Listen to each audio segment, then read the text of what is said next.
How's it going, everyone? I am Dylan. This is All You Can Board. Yes, I am Dylan. I know I might have fooled some of you given the fact that I cut pretty much all of my hair. Fun fact, I basically started growing my hair right when the channel started because it was right around the time the pandemic started. So that was my pandemic hair, and I decided, even though we're not completely out of the woods yet, it was time to at least cut ties with the pandemic era of my hair. So it's a lot cooler now. I'm getting more of a breeze going in here. It's great.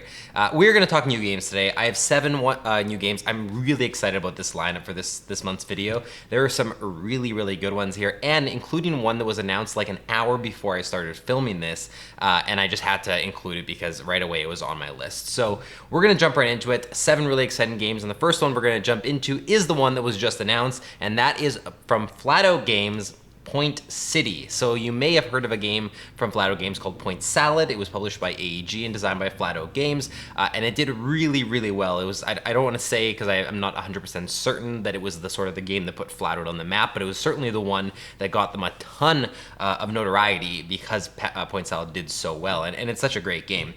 Carlo and I have played a bunch of it, the physical version. We played it on Tabletop Simulator. It's one of those games where if you're not sure what to play, or you need something that's easy to teach but has some depth to it, or you're going on a first date and you're at a board game cafe and you want something that you can get done quickly and teach quickly.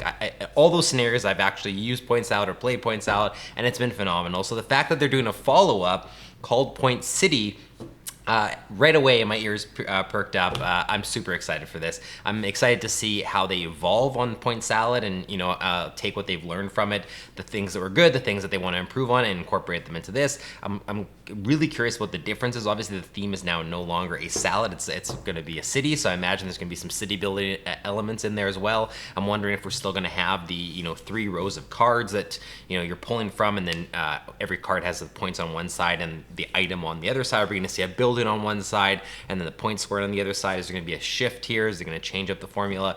There's so many questions I have. More details are coming soon. The game is not coming out till 2023, but I am so very pumped for this game.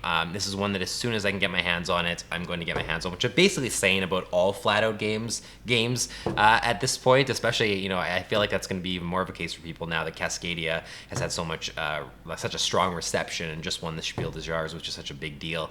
Every game they put out is just top notch in terms of production quality, in terms of artwork and theme and gameplay. There hasn't been a miss yet, and I'm really excited to check out Point City. Next up, we have a follow-up, or I guess a standalone follow-up to Clank. Obviously, I'm a big fan of Clank. I can't remember the exact number it ended up at on my top 50 of all time, but it was pretty high up there. And I honestly haven't played Clank in a while. It's not because I don't like it, just because there's been other games I've wanted to get to the table. This is a new version of Clank called Clank Catacombs. Now, we've seen a bunch of different versions of Clank, whether they be expansions, whether they be Clank in space, different things like that. This is a standalone follow-up, but it seems like it's going to be sticking in the deck building formula anyways, is going to be sticking very similar to everything we know from Clank. However, in this one, instead of it being a board, and this is the thing that caught my attention, instead of there being a board that you're sort of playing to, it's essentially a tile laying experience to create the board. So I don't know exactly how that all goes down. I just know that instead of there being the board, you're going to be placing tiles to sort of shape the board as you go or over the course of the game. That to me is really exciting. We saw them kind of do a twist on the Clank formula with Clank in space and it being sort of modular rather than there just being a board with 2 sides. This is taking it a step further, where you're basically building the board with tiles as you go, which potentially opens up the door for every single game to have a unique twist, not only in the cards that come up from the deck, but also in the way the board is built, which is really exciting. So that is probably the most exciting thing to me. The other really exciting thing to note, though, is that even though this is a standalone follow-up, it says that all your original Clank cards and everything can be used in here. So you can bring all those cards in here and add them to the Clank Catacombs cards. I imagine potentially be able to take the Clank Catacombs cards and add some of them, if not all of them, into Clank as well. So you're kind of getting an expansion and a standalone game at once, where if you don't have Clank, you can start here if you'd like. If you do have Clank, you have a new experience, but you can kind of combine them together. That's really attractive to me, and of course, just any evolution on Clank is something that I'm really excited about. Honestly, the big evolution that Clank had was Clank Legacy, and that's one I just still want to get my hands on so badly, but I also need to time that to when I can actually have a party get together regularly to play Clank Legacy, so it's not just long delays between plays or anything like that. So Clank Catacombs definitely on my radar. Really excited to see how that tile lane aspect comes into play. Okay, here's another one that I don't know when it was announced. All I know is that I wasn't aware of it until I was getting ready to film this video, and then I saw that it was on the Board Game Geek hot list, and I looked into it, and now I am totally in and on this game and really want it. This is a new Martin Wallace design. I don't have much Martin Wallace experience. Obviously, he's a famed designer, and it's being published by Wallace Designs, I should say as well. The only one that I've played, I believe, of Martin Wallace's games is Rocketmen, and I wasn't a huge fan of Rocketmen, although for some reason I kept wanting to come back to it. It's one of those games that just, you know, really beat you into the ground sometimes, and yet I just wanted to come back to it still, but I never quite... Every time I did, I was like, okay, now it's you know, hooked me or anything like that. Like that's sort of happened with Res Arcana, is I came back to it and eventually I was like, okay, now I'm in love with this game.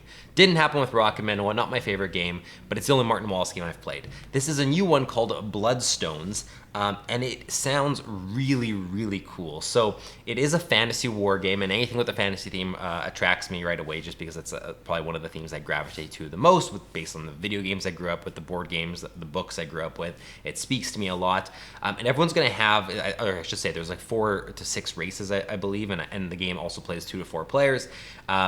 But each race is going to have their own specific powers, and they're asymmetrical in the sense that they can also have specific units to them as well. So one of the examples they give is if you're using the race of dragons, you're going to have dragon riders, and you would not have dragon riders if you were playing one of the other classes. So it's asymmetrical in the powers and also in some of the classes you're going to have, and you're trying to get the most victory points at the end of the game in this war mechanic. And basically, you're going to have these tiles that you're arranging into stacks, and then you take a hand of 9, I believe it is, at the start, and you're placing them on the board. I don't know so I don't even know if there is necessarily a board. Like the photos we have are limited, so I'm not sure if it's a board or you're just sort of creating the board by placing these tiles onto the table, and that's sort of mapping things out.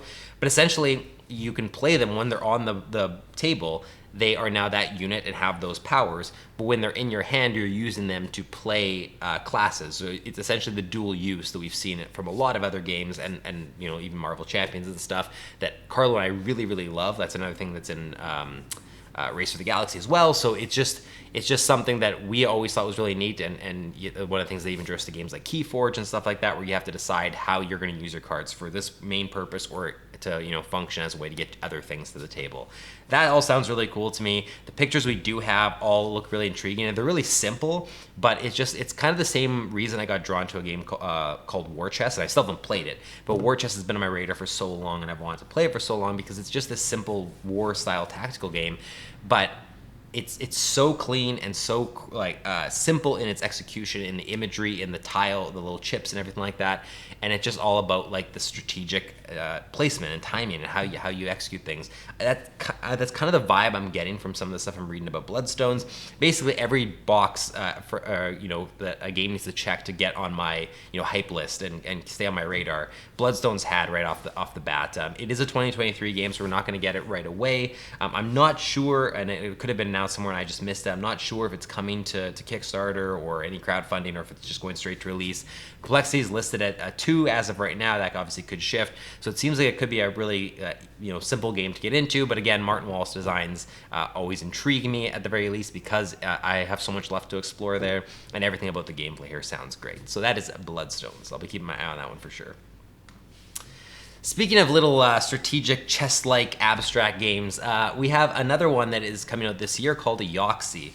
This is a really simple game. It's like a 15-minute, 2-player only game that essentially has this board that you're going to be playing little tiles to, in the same way that you play characters to checkers or chess or whatever. It's even a smaller board than that, but there's going to be this totem. So there'll be an image on the screen at some point while I'm talking about this, so you can kind of visualize this, but there'll be this totem that starts in the center of the game board, and there's all these different squares it can go on to, and the idea is you want to surround the totem completely, and that's going to trigger the end of the game, I believe, and then whoever has placed the most of their tiles either around the totem or just on the board in general at that state of the game is going to win.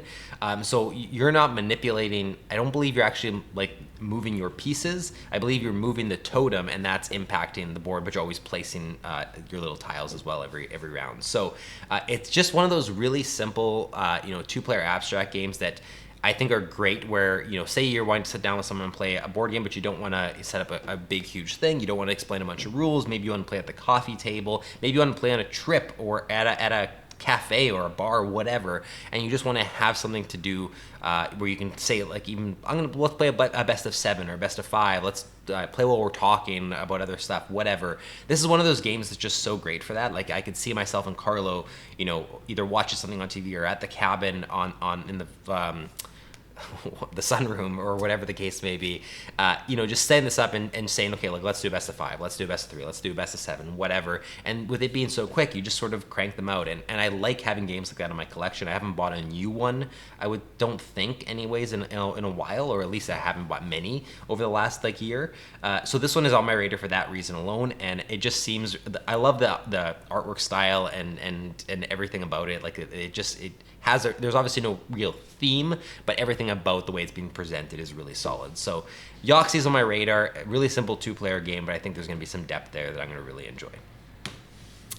All right, next up we have the 4th game, the 3rd sequel, I guess, in the Clever series that started with That's Pretty Clever, the roll and write. Then we had Twice as Clever, then we have Clever Cubed, and now we're getting Clever Forever. So this is the 4th Clever game. Honestly, we don't know pretty much anything aside from the fact that it is going to be a Clever game, which means you're going to have a sheet that you're having to record marks onto based on the colored die that you roll and the 3 that you're going to select. All that seems to be carrying over. We're just going to get these essentially new sheets that score differently. So all we can really discern from this is if we look at the actual cover art of the game, you can kind of see in the background some of what's going to be going on the sheets. It seems like there's some stuff that looks familiar. There's a grid on the right that I think is going to be for the blue die that seems kind of similar to, I can't remember if it was Clever, the second Clever, the 3rd one that had sort of a box like that was associated with the gray die. The fact that this is with the blue die, and usually the blue die has to grab the numbers of the white cube, the white die and the blue die together, means that there's probably some other stuff going on here. But the one that really interests me is underneath that there's the gray grid, and the gray grid looks like it has a lot going on. I can't even try to really guess at this point what is going to be happening there, but that one seems to be the most complex and the biggest change from any of the Clever games that we've seen so far. It looks really interesting. I'm really excited to learn more how that die comes into play and how you're navigating that. We also have the green track that looks like it's going to be somewhat similar to what we saw in I think it's Clever Cubed, where you can either take a bonus or you can take half the points that are on the die. There seems to be a line in the box that splits, so you can kind of choose which one you're doing. Maybe there's another twist there that I'm not aware of, though, where you can like take both or something. Regardless, even though I can't figure out everything that's going on in this sheet, the Clever games are always a lot of fun. I mean, at some point you have to start wondering, hey, are we going to get oversaturated? Are we already oversaturated with these Clever games? Because there's so many of them, and really they're all doing the same thing, but with different score pads. And like, that's true, but at the same time, I've never not enjoyed a Clever game. I had never played one of them and said, oh, this one I would never want to play again. Like, I would honestly play any of them if someone wanted to sit down and play Clever. If someone says, hey, let's play around a Clever, it almost doesn't matter which one they're pulling out. It's just the fact that I'm in the mood for one of those. It's great on planes, on trains, and automobiles. Maybe not on automobiles, but it's just one of those games where you can pretty much play anywhere, and it's easy to teach, easy to learn, easy to come back to. There's the app versions that are awesome. This one will probably get integrated in there as well. So really excited to see what the scoring mechanisms are in this one, and to potentially add another Clever game to my collection. All right, this game I might have included for the box art alone, because the box art is probably the most amazing box art that I've ever seen in a board game ever. This is from Friedman Freeze, who's obviously a famed designer as well, and this is Fancy Feathers. I mean, look at that box art. That is just, how do you possibly beat what you're looking at right here? Honestly, this is a 2-player game that's going to play in 15 to 30 minutes. It seems like it's another small box game like that's obviously specifically meant for 2 players, which I am a huge fan of. I have not played a ton of Friedman Freeze games. Obviously, Fayem is one that I've played more recently a couple times. Carlo has that game, and it's great. I really enjoy that one. That's a more involved experience. I know that Carlo has Friday as well. He's really enjoyed that. There might have been another one or two that I've played and I'm just forgetting, but I haven't explored a lot. I just know that the ones I have played or heard of are really, really great, and it is one of those designers I want to play more of his titles. So the fact that there's a new one coming out that I can dive into, there's not a lot that I need to learn or anything to dive into this game. It seems like it's going to be quick to get into, and the fact that it's got this amazing box art all spoke to me right away. And it plays up to 6 players, which is huge. I love when there's small box games that I guess I said it was for 2 players, but it specifically says, or that's what it is. Sorry, I'm forgetting this completely. It's 2 players, but I think every copy of the game you have extends how many players you can play with. So I guess that's one downside, is if you're specifically looking for this game for 6 players, I think that means you have to buy 3 copies of the game to essentially have enough cards to accommodate 6 players, 2, 2, and 2. If you want to play 4 players, you have to buy 2 copies of the game. It's not the most efficient or elegant way to have a 4-player game, is to have 2 copies of the same one. That being said, that almost seems to me like it's like, hey, you can do this if you'd like, but this game was really made for 2 players. So I don't think that's something I'm personally going to be wanting to explore as the 4 or 6-player game. I'd be curious to try it once, but I'd be getting this game specifically because I want to do what it's meant to play, which is 2 players. So the other cool thing about it is that there's 12 different card types, I believe, in the game, and every game you play, you're only going to choose 6 of them. Kind of like if you ever played Ethnos, and I'm sure there's other games that do this too, or I know there are, where Ethnos has a certain amount of races and cards for each one, and each game is only going to include certain ones, and that means not only do you get the variety of having to play multiple games to experience them all, also in conjunction with each other in Ethnos, they worked differently. I'm not sure whether that's the case here, but it does specifically call out that you can play up to 924 different combinations. So to call that out must mean that every combination has at least something somewhat unique, which to me is wild. I mean, I guess I have to play this 924 times before I can review it, right? And then I can rank the top 924 combinations in Fancy Feathers, because I mean, that's some content I know people are going to want to see. Regardless, everything about this sounds really good. It's another 2-player only game that potentially could be one that stays as a mainstay in the collection. I'm getting to the table a bunch. That always excites me. And of course the box art. I mean, I'm going to end up having to put that game like right there on the shelf just so that everyone can always see Fancy Feathers and that damn bird stared into your soul. So that is Fancy Feathers. The last game we're going to look at today is one that also was on the BGG top, hot list that I caught my eye because of the artwork when I saw it there, and everything I've learned about it since then has me really excited. This is called Tribes of the Wind. Beautiful box art. I absolutely love it. It's almost like the judging a book by its cover, judging a game by its cover. Right away, I already wanted it just because of the cover alone. But it also does sound really cool, because the main thing about this game that differentiates it is something that I think we've seen from Hanabi, and I'm sure other games have done it too, but that's the one that jumps to mind, where the cards you're holding, it's how the people around the table can see those cards that's going to matter. So it specifically says use the back of your opponent's cards to play actions in the best way possible. So I imagine that they're going to have a hand of cards that they're staring at certain things, but the backs are going to mean things for your opponents as well. That to me is super exciting, because Hanabi did that in a cooperative sense. The fact that this is a 2 to 5 player game that could have everyone around the table needing to do actions based on the backs of everyone's cards is just, it's a wild concept. It's a bold concept. I mean, that could be one of those things that ends up being a barrier to entry for a lot of people, or having to figure that out or navigate it. Maybe it takes a couple games to really understand it. However, it also just seems super cool, and that alone, I'm very interested to play it and to try it based on that mechanic. It's also a post-apocalyptic world that's not drab and all depressing and destroyed and everything.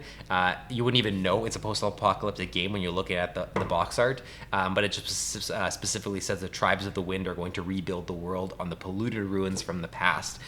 So really cool concept as well.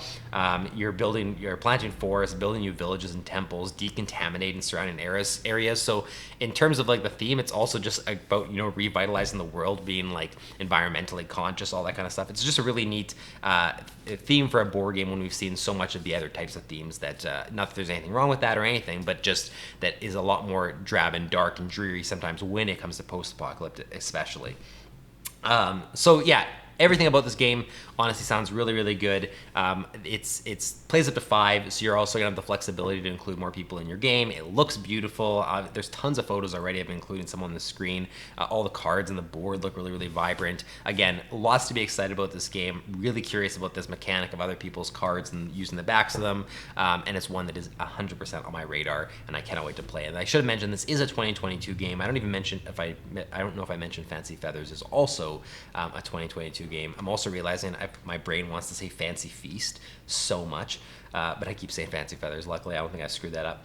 Regardless, Tribes of the Wind, the last game we're talking about, looks really great. Cannot wait to play it.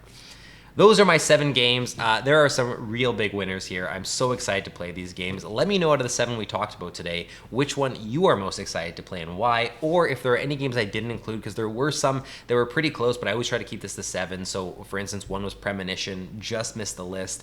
There was also Pedal to the Metal or something, or Heat something. There's a car racing game that almost made this list as well. Let me know if there's any other ones you were expecting to see on here that weren't, and let me know what you think of them. There's one specifically that I didn't end up including because it's I'm really excited for it, but I just didn't it was hard to bump one of the other ones on here that I think I'm just a little bit more excited for. So I will say my honorable mention here to talk about, and maybe we'll talk about in a future video, is Ahoy from Leader Games. Anything Leader Games does right away excites me, especially when it's some of the more digestible experiences that aren't going to be these huge 4-hour or 3-hour games or whatever. So I'm really, really excited about Ahoy. It just missed this list, so if you want to talk about that or rag on me in the comments for not including it, feel free. Otherwise, let me know what else you're excited about, and thank you so much for watching. We'll see you next time.